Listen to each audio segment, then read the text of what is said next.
Hey guys, welcome to Instant Luxury. I'm your host Billiam, the Instant Foodie.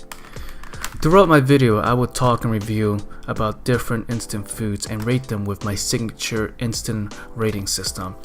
If you enjoyed this kind of content and wish to see more, please subscribe, share, comment, and like. Without further ado, I'd like to present to you Devour's Sweet and Smoky Angus Beef.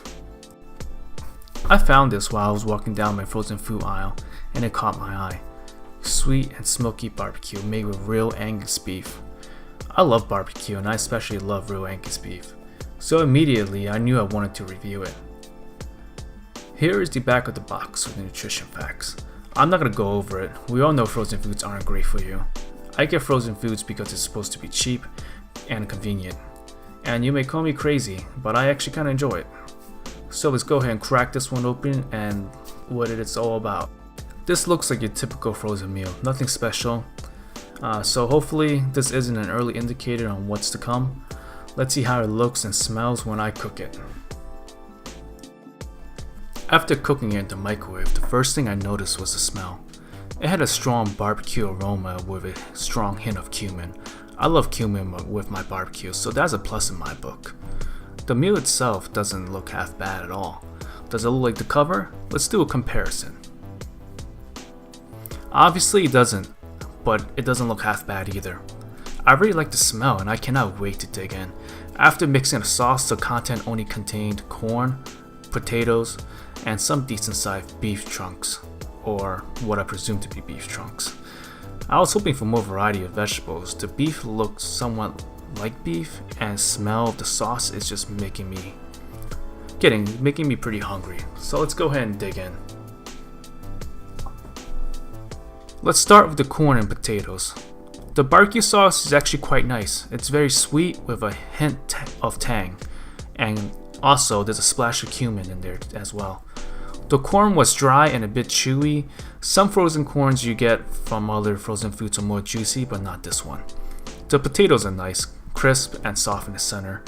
I wish the potatoes were a bit bigger. Overall, corn and potatoes were okay. The beef looks good. It does somewhat resembles meat chunks after tasting it. The box claimed that it should be tender, but that's not the case here. It's dry, chewy, and rubbery. There's a hint of frozen beef taste. If you ever had frozen food before, you know what I'm talking about. I can't really describe the taste, but it's there. So overall, the beef was a disappointment, especially since it was supposed to be the star of the whole dish. I mean, the whole thing was about having real Angus beef, and it was supposed to be tender. But what can you do? At least the sauce kind of helps it. After finishing the whole dish, here's where I put everything together and give it an instant score.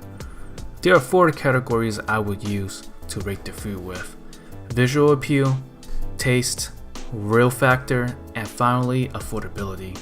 Each of these categories will be based on a 25-point system, giving it a grand total of 100 points. So let's start with the visual appeal. The scoring for this system is based on how well put together the food is, before and after cooking. For this meal, it looked like your typical frozen food entree. I've rarely seen any frozen food that looked good when it was still frozen. However, most of the points will go towards what it looks like after it's cooked.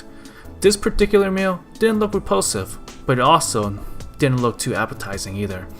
The smell was great, but the visual appeal was average at best. The corn and potatoes looked decent, and the Angus beef looked like brown meat chunks.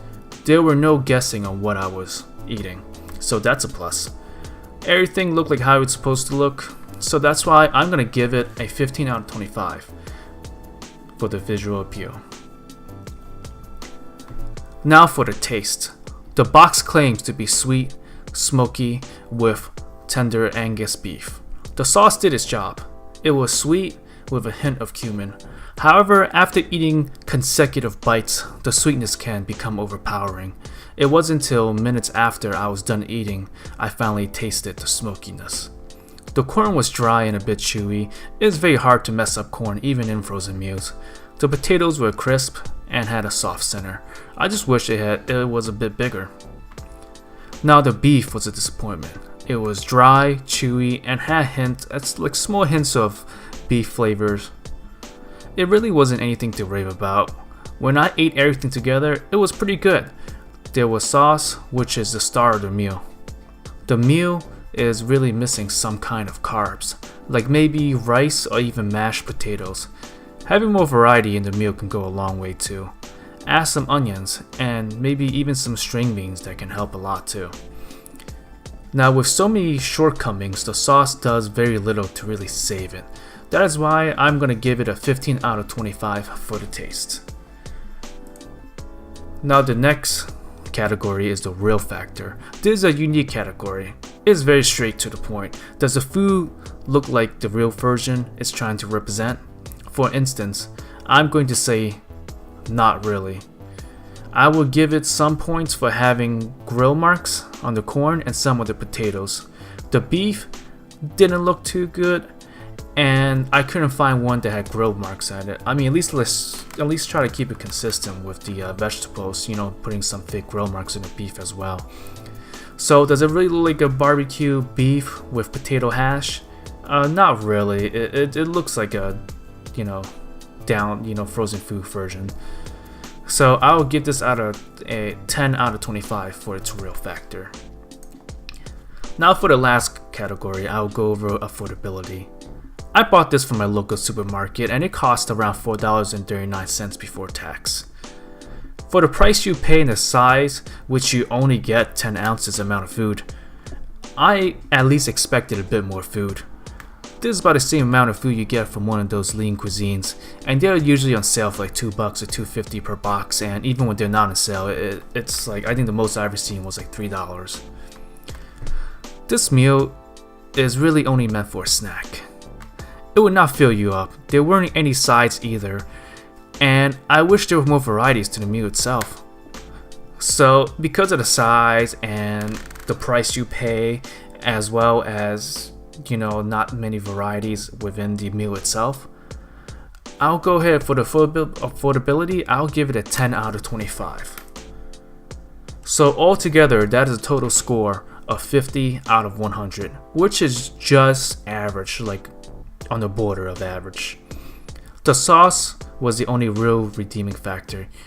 Even then, the sweetness was a bit too much after a couple bites. I honestly don't see myself buying this when there are far more superior and cheaper meals out there. Would I recommend eating this? No, you're better off saving the money for something better. But anyway guys, thank you for tuning in and watching my video. Again, if you like my content, please share, like, comment, and subscribe. I'll be uploading more instant food, and if you have any recommendations on what I should try next, please let me know down in the comments. So, this is your host, Billiam, and I hope I made your day instantly awesome.